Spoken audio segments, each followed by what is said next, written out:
Welcome everyone to the next episode of the Purposely podcast. I'm so excited to welcome Colm Dolan to the chair today, to the hot seat. Welcome.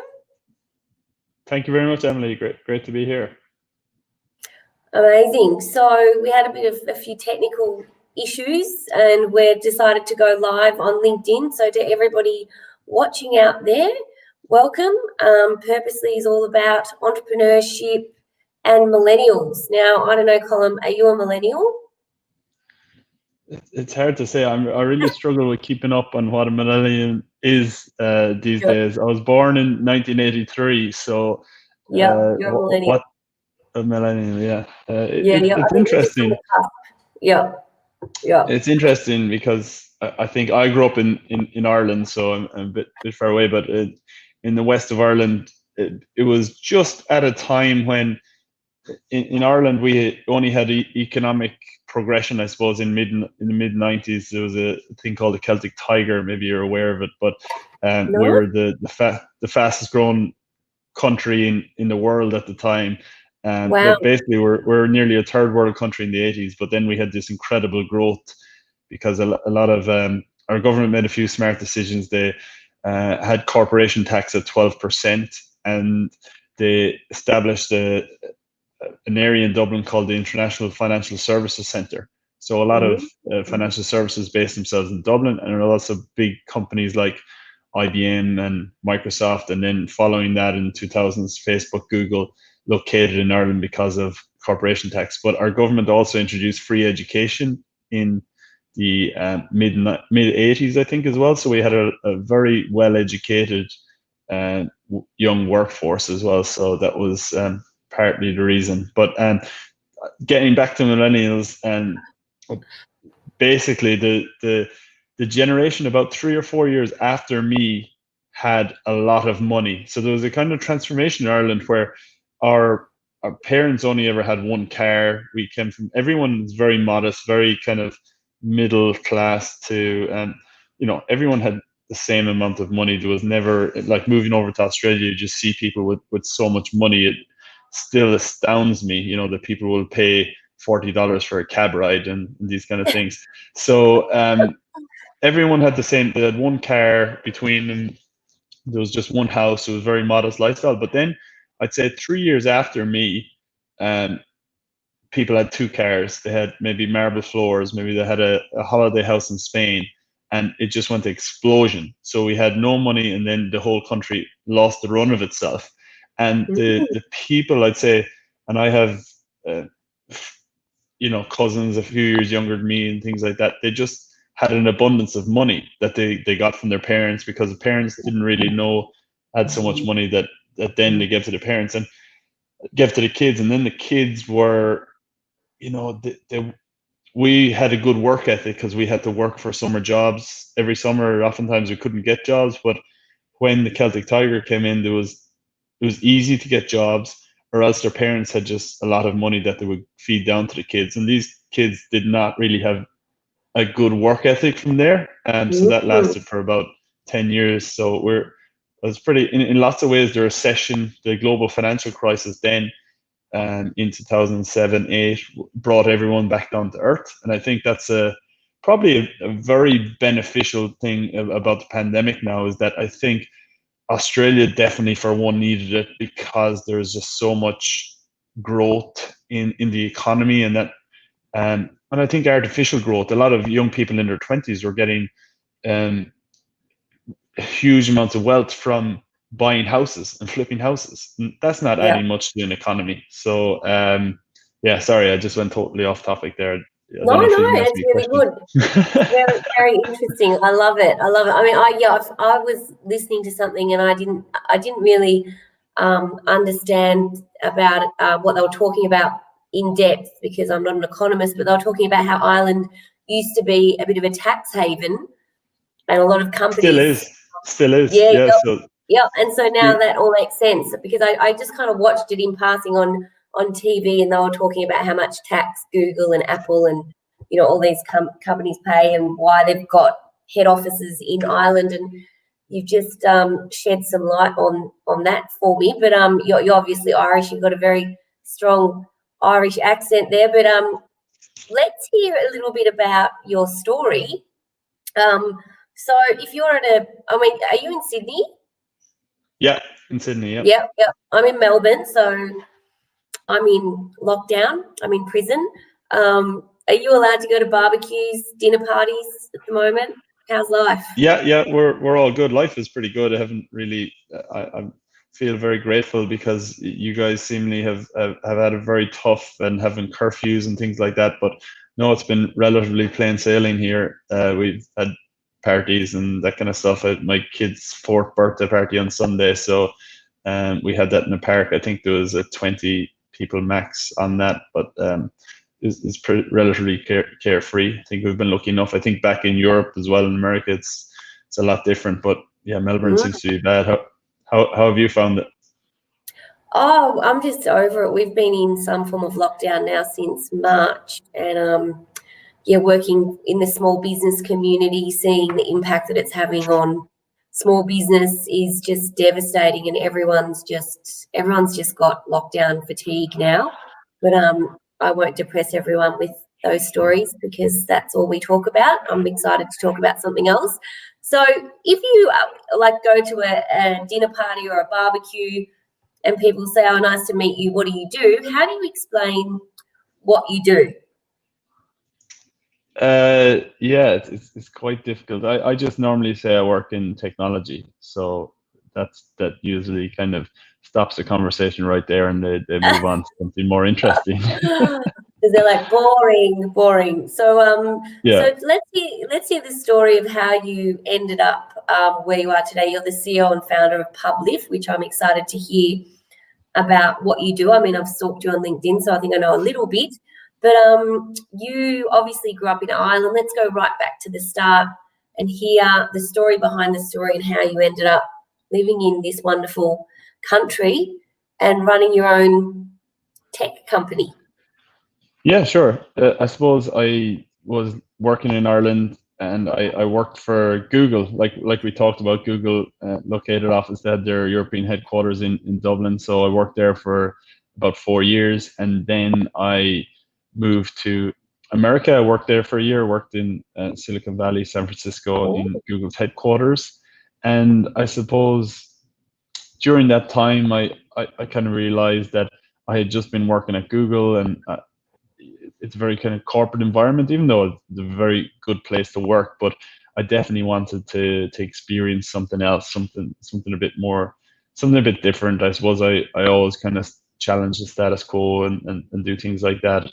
So yeah, I think I needed to change. And whilst living in America and Silicon Valley was good, it was good fun. I didn't fall in love with living in America. I thought it was a very capitalistic kind of society that was, didn't look after the vulnerable, or didn't look after if you weren't able to work or incapacitated, or it just had a very high level of, how would I say this, purposely podcast, unconsciousness maybe. It was all about where you went to school and what you did for a living and things like that, rather than I really don't care if you're CEO of a company or a janitor. I'll talk to whoever, and that's the kind of philosophy I have. And all my friends were living in Sydney at the time, and I had visited Sydney a year before for Christmas, and I couldn't believe how good of a city it was, and the location to the beach, and having that beach lifestyle, and something I always wanted to live. So I decided to move, and lived in Bondi, lived with a couple of friends there, and just enjoyed a really good life. And I got a job at Telstra over here. I worked for about 8 months. I think I had a burning desire to work in a startup environment. So I worked for a startup, and that was started by some ex-Googlers that I got in connection with, and did that for about a year. Went really badly. We had this product that I couldn't sell. I'm not going to blame the product, because it was definitely me that had I think it was a very hard time in transitioning from the corporate environment to a startup environment. And I've seen that with a lot of people that we've employed, actually, they struggle to make the transition. And I really struggled to make the transition. And then I had to we lost Series B round funding, and I had to liquidate the business in Australia, and I ended up being a director of it. So it was a good learning experience, but it was pretty kind of worrying at the time. And then I tried to go back. I said, maybe the startup world is not good for me. I tried to go back into the safety of a Facebook or Twitter or LinkedIn or something like that. And I applied for all those jobs, and I got interviews, but I was just so lacking confidence. I just couldn't get any interview. And I remember vividly they asked me, "Oh, tell me about a recent sale you've made," and I just kind of blanked. I was like, "No, I can't really do this." Yeah, so I was at my kind of lowest ebb, and I just kind of said, maybe I'll go home. And I just had a new girlfriend at the time, and I just said, I can't really go home. So I said, right, I always had this idea, and basically it was when I was working at Google, we worked with online publishers, so websites, and we basically give them advice about how to increase their advertising revenue. So display banners and how to optimize them, how to optimize the layout, and how to just make it perform better. So, and there was a disconnect between actually giving them advice and getting the publisher to implement it, because they had maybe a lack of technological experience, maybe a lack of know-how of how to do it. So definitely thought there was an angle there. So I reached out to a couple of people I knew kind of in the industry, and got selling ads for one particular small publisher. I remember it was weightloss.com.au.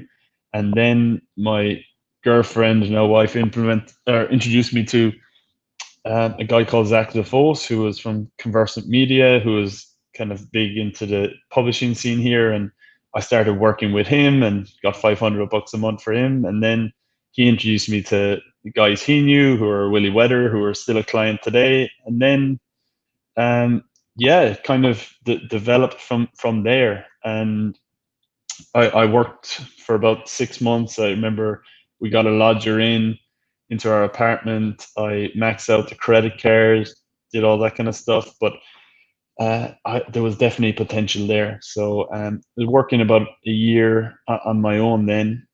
I knew I needed someone else to help me. And I had a friend of mine who I worked with in Google in Dublin called Tobin Page. And we always stayed in contact, and I always had in the back of my mind, if I ever started a business, this is the guy I'd want, because we're polar opposite. I'm kind of sales, negotiation, creative. He's more attention to detail focused, really understands things, is smart. I'm not smart really, but I can get things done and convince people to do stuff for me. So I knew that it was a match made in heaven. So then I convinced him to move over. I said, look, we've got the potential here. I know we can make a good business of it.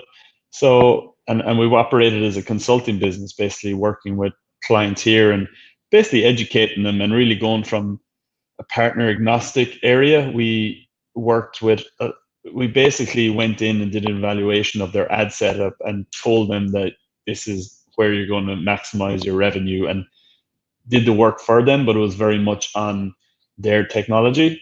So then after a couple of years, we realized that we were losing some of these clients because we couldn't properly scale, because we didn't have technology ourselves. So we built our own technology suite. We built our own kind of tag management system and ability to onboard new clients and this kind of stuff. So it just created a stickiness. So we've basically transformed our business over the last 2 to 3 years to be 100% consulting, to now being about 95% platform based, or having a SaaS based model. So this is allowing us to scale. And yeah, we've built a pretty good business. I think about 60% of our revenue now is coming from Australia. So we're really a global business now. About 25 is from the US, and 15 then from maybe Europe and surrounding areas like that. So yeah, it's been pretty successful, I would say, since that.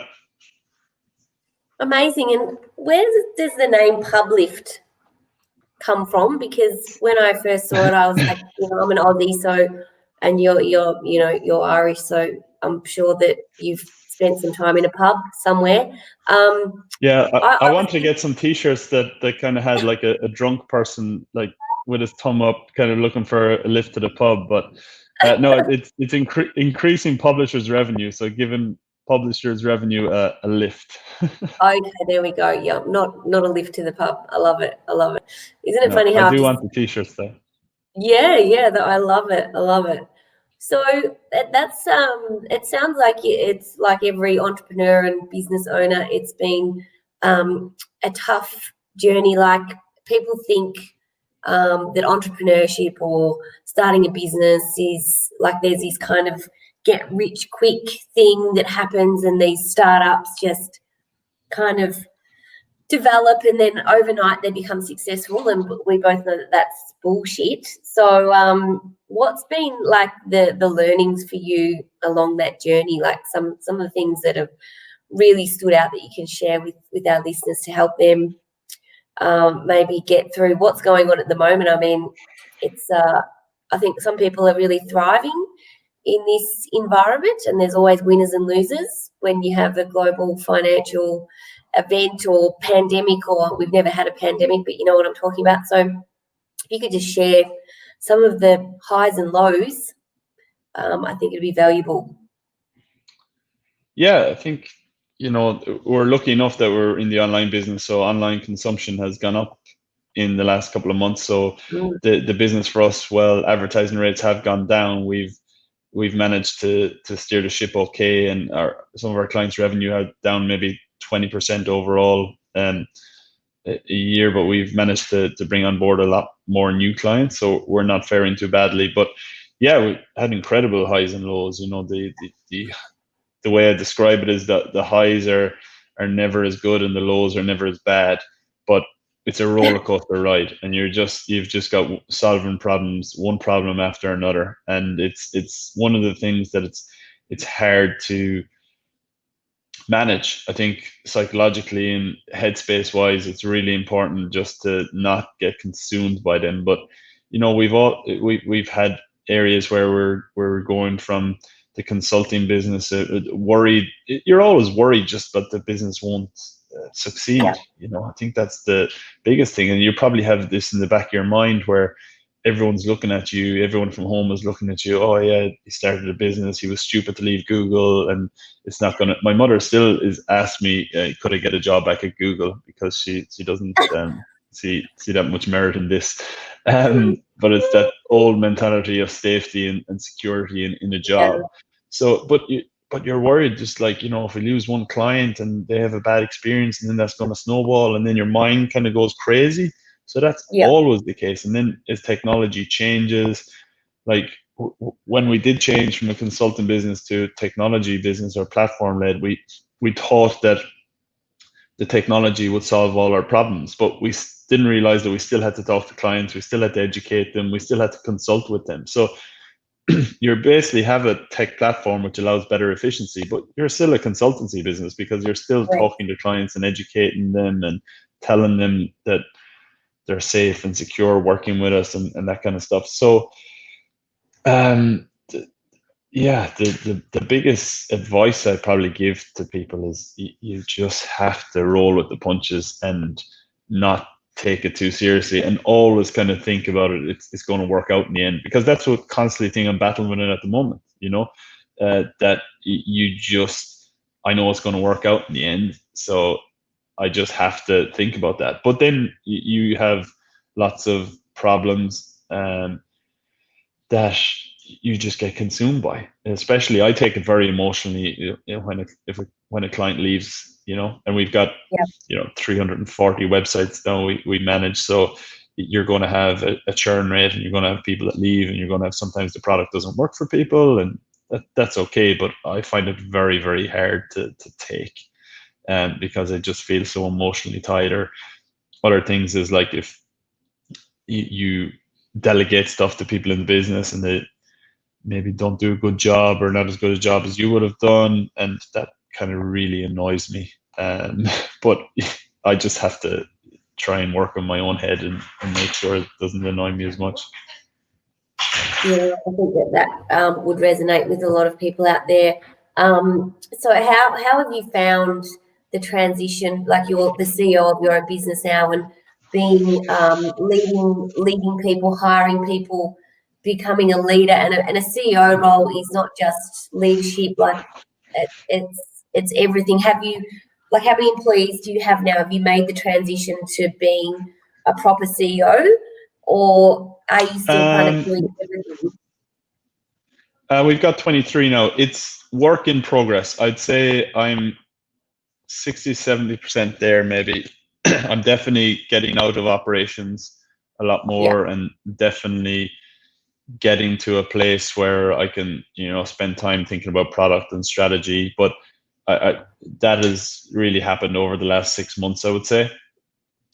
So it's great. I think that it always go back. People say to you when you start a business, it's all about the people, and like I cannot reiterate this enough, because we have made a lot of bad hiring decisions, and it's bad for us, but it's also bad in the people you hire. It's not fair in the people you hire. Like, getting your values in place and getting a streamlined recruiting process in place, like, these things are so important.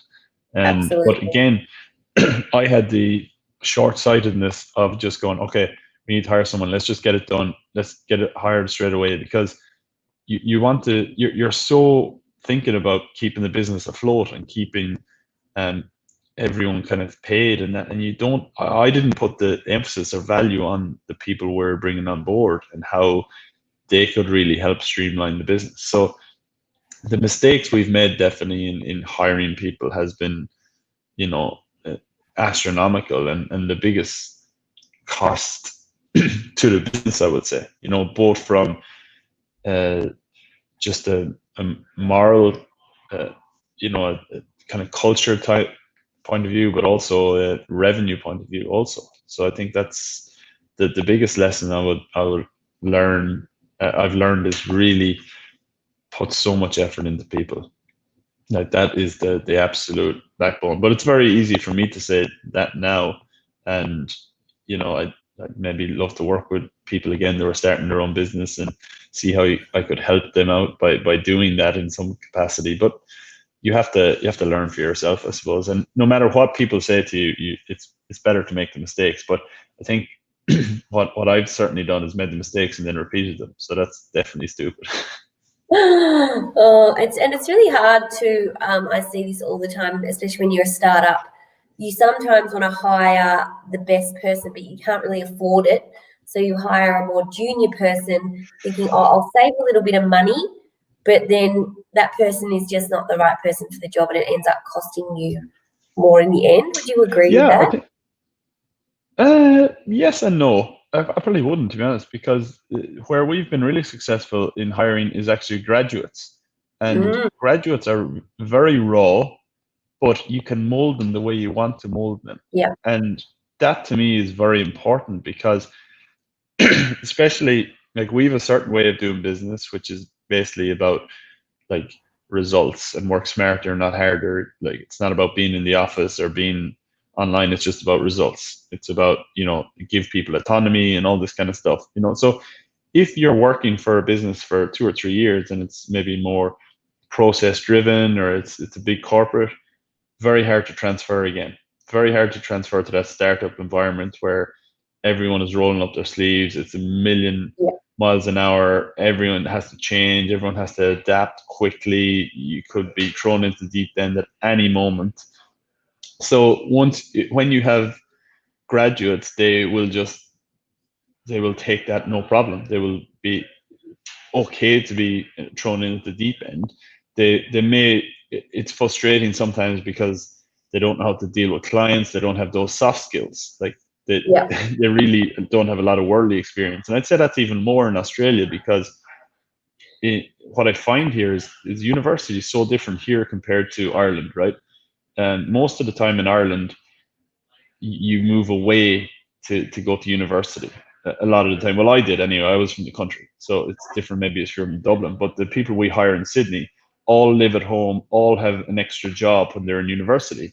So it's not really like I spent university, drinking and smoking weed, and having fun, but in university here, everyone spends it working and going to uni and staying at home with their parents. So Yeah. You know, it's a different, but I think that's very crucial because people don't learn maybe the soft skills that you need in being able to, you know, negotiate with a landlord, you know, being able to survive on $20 for 4 days after drinking all your money in the first 2 nights. You know, they're like, these are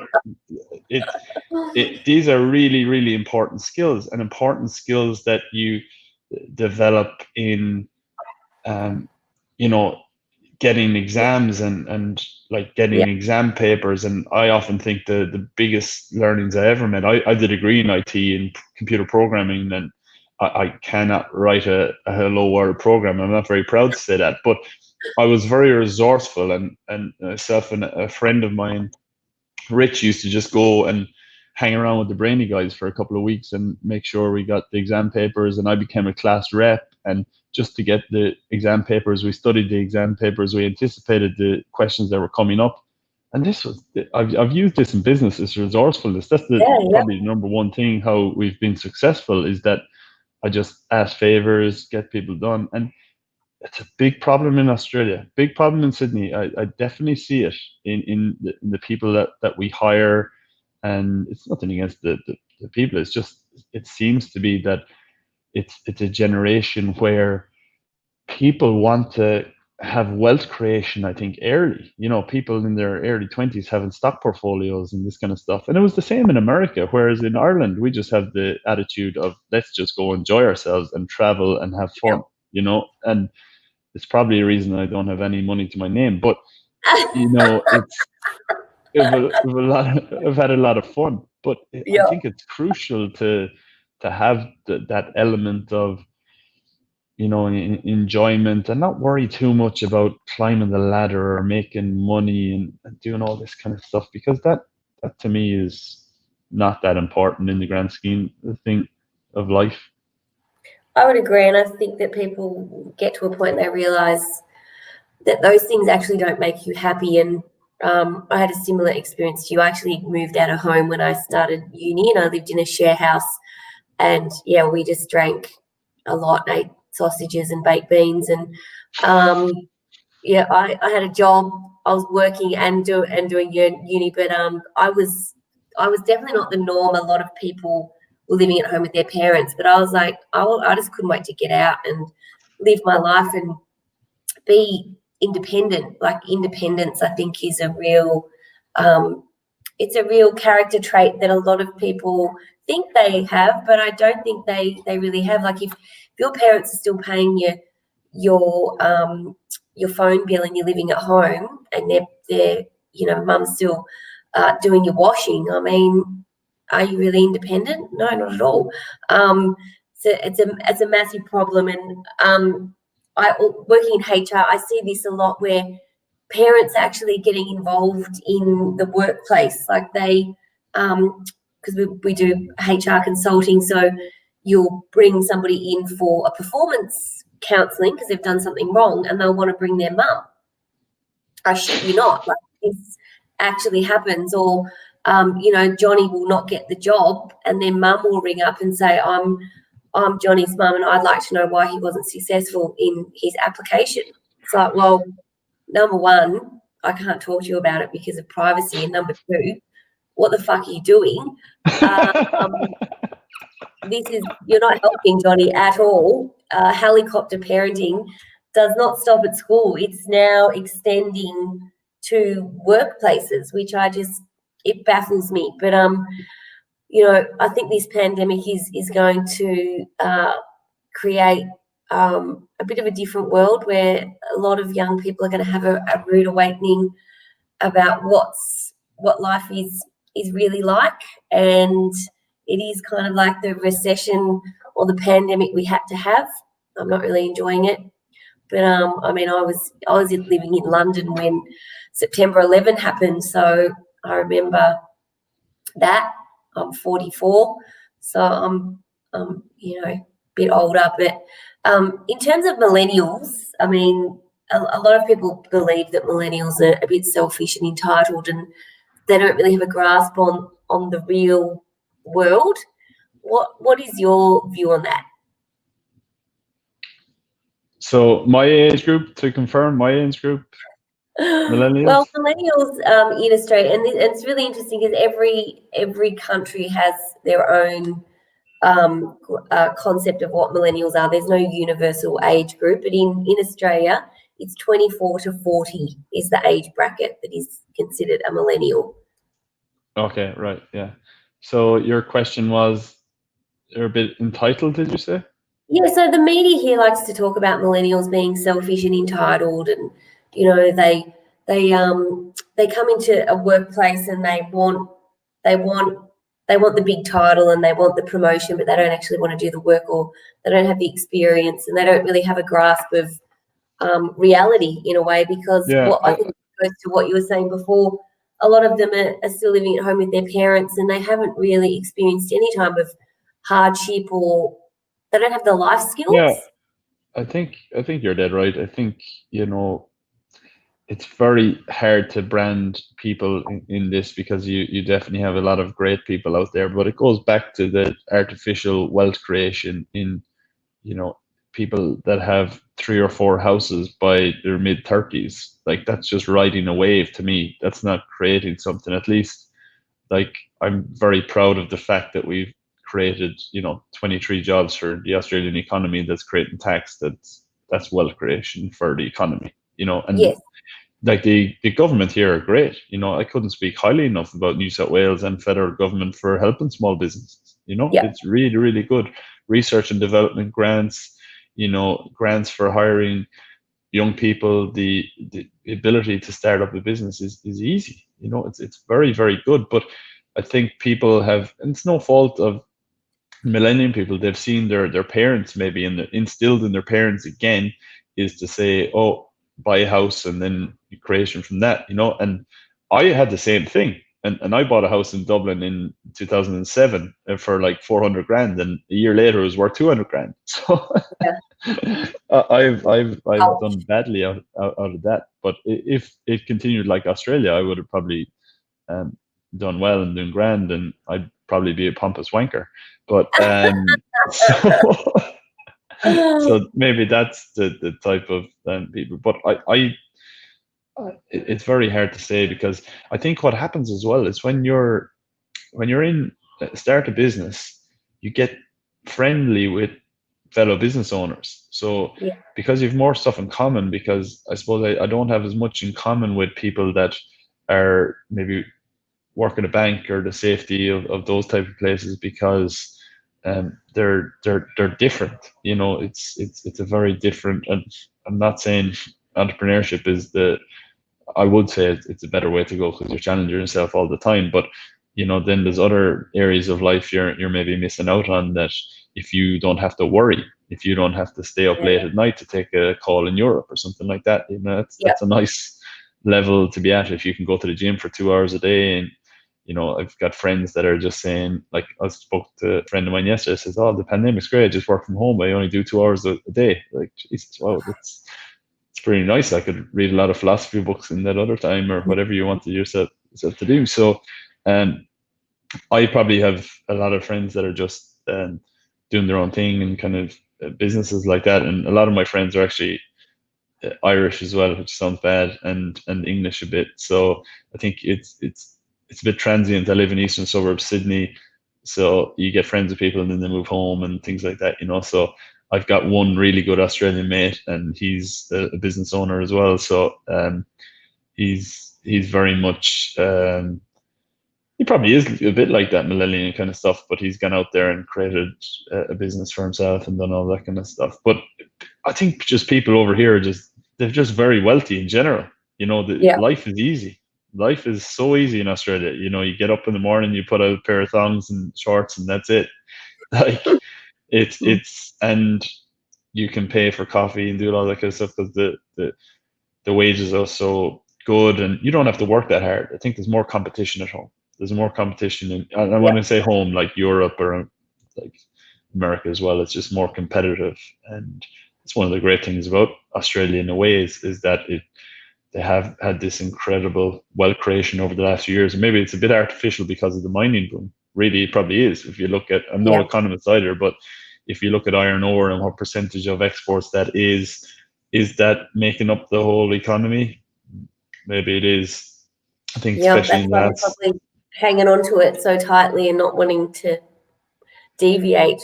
But yeah, exactly. And I think it's actually very surprising it's such a conservative society here. I thought Australia would be more progressive before I moved over here, but it's basically run by a bunch of old white dudes. Absolutely. So it would be nice to see a bit more progressiveness. But that's very simply and easy for me to say, living in eastern suburbs Sydney. I don't live in Tamworth or Orange or these kind of places where it's a very different world. And I think, when you have people coming out and saying, oh, and I'd love if there was more investment in those kind of regions in renewable energy or something like that, which would be fantastic to create jobs rather than the mines. But again, very easy for me to say that, and I don't fully understand it. I know it's a complicated system, and it's very intricate, and I don't really have the skills or knowledge to comment on it. But let's just finish off with one last question. So, what's the best advice that someone's given you about business? Something that's resonated with you and you've really remembered that you can share with the listeners? From my English teacher, actually, I always hold on to this: work smarter, not harder. Yeah. That's always a good one. a big one. Always think of the outcome and not the amount of work. Because people kind of say, oh, they're busy, they're working hard. That doesn't mean shit if you're not getting out of your comfort zone and actually thinking, what's the most impact I can have in the business right now?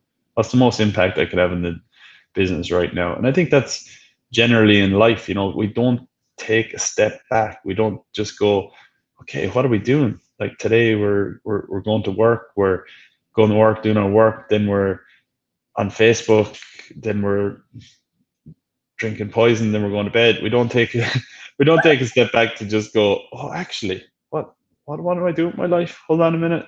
Yeah, where am I going? Yeah. What's my goals? What do I want to achieve? What's my vision? Your podcast is, what's my purpose? So I think we're stuck in a bit of a rat race, I think in general, and that's what I find in business as well. And I get stuck in it myself. There's no point me preaching, but I get stuck in it myself, and then every now and again I go, oh crap, snap out of it. I have to just think, what am I doing here? Yeah, absolutely. And I think that this time has given a lot of people the opportunity to do that and reflect on their lives and what's important. So that's really good advice. Colm, it was amazing to meet you and hear your story. And I wish you all the best. And if people want to learn more about you and what you do, where can they find you? I'm just on LinkedIn. So I post there for business reasons. I'm not really big on social media. I try to stay away from digital platforms, which goes against my business model. But I did write an article for Smart Company a few weeks ago talking about that dilemma, which is a constant strain. But yeah, I try to not have that much screen time, and definitely think social media can be good in one sense, but bad in another. So you need to think about how much consumption you have. Absolutely, I would totally agree. I'm doing a Facebook detox at the moment. I've deleted it because it was just consuming my life in a really negative way. So great advice there. We will share Colm's details on his website when we publish the episode. But thank you so much. It was great to meet you, and I hope you have a great week.